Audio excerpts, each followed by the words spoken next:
Hello and welcome to the inside of the camper van. This is a Deathleft 7017 Trend motorhome, which you can see around there. And I'm going to talk today about food because I've just done a fast of 27 hours and this afternoon I did a 20-kilometer walk, believing that this is probably the best time to exercise. I'm not doing anything too strenuous, I'm only walking, but I'm maintaining around 6 kilometers an hour as I do it. And so now I'm going to break my fast, and so I went to the shops to get some things. Now when you do fasts like this, the things that you should be eating are fats, in effect, because that will put you onto the ketone diet, be in a state of ketosis. And having said that, that's not what I'm going to do. I'm opting for something more, how shall I put it, vegetable like.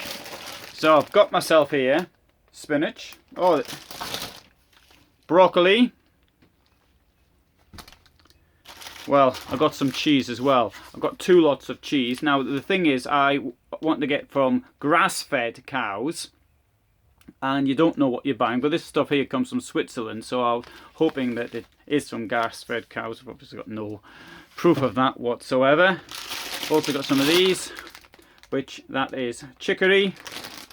And no meal for me is complete without any of this stuff here. Garlic.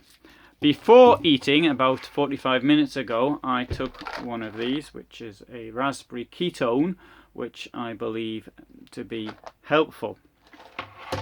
Now, my experience so far to doing this diet, I've been doing this now for 1 week. In my case, the aim is to build up testosterone. That's that I'm particularly interested in, and that is for strength and other reasons. So I've found this relatively easy to do so far. It hasn't been something which is difficult, and in the past when I've done fasts, then it was a problem. But what I've been doing now is I've been taking apple cider vinegar, and I do that maybe a couple of times during the day, and I think it seems to work. So as far as I'm concerned, often you start doing things like exercising or maybe try learning something or something, and you say, well, I'll do this, and then after 3 days then you don't do it anymore. I think I'm going to be able to keep this one up. It's not so difficult. So I started off thinking that, I can't manage 18-hour fasts. I'll have to stick with 16-hour fasts. I've so far done 18 hours, then I got on to 20 hours. So now I'm up to where I am now. I hope I'll be able to actually extend this. My problem is that I'm thinking, what's it going to be like when I sleep? So if it's going to stop me sleeping or not. And obviously you need to sleep, because that's when the time when your muscles actually build up, and that's when most of the benefit actually happens. So I do intend to keep this up. One thing I didn't tell you about though, because I didn't just buy it, I will be eating nuts as well. So I do want to get as many positive fats in me as I can. But I really like spinach. It's one of my favorite foods, and broccoli is very nice.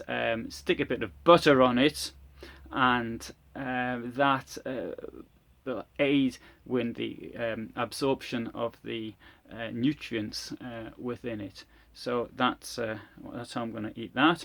And if you're interested in seeing the van, you can see a little bit here. It's a place called Gitzenweilerhof, which is in the south of Germany. It's near Lindau. It's 6 kilometers from Lindau, which is on Lake Constance. A very nice area of Germany. It's about as far south as you can get in Germany. And so I'm on this campsite here, and you can can't really see it, but you can see it in other films, so you don't have to worry about that. And we look back around here. So it's a van with 2 single beds in the back. Unfortunately, I fell out of one of the single beds, so from now on I'm going to be sleeping in the double bed, which is up there. I'm not used to sleeping in single beds. So, and we've got the toilet and the shower is at the back there as well. So if you want to see the van in more detail, I've got films about that as well. And I will report from time to time about how this is working out for me. Unfortunately, I don't have a set of scales here in the van, so I can't actually weigh myself, but my weight is hovering around 74 kilos for somebody who's got a height of 175 centimeters. That's perfectly reasonable, I think. But if I lost a little bit, well, fair enough, but it's not essential. I'm really interested more in the strength and the overall health which it gives. So I'll report back sometime later.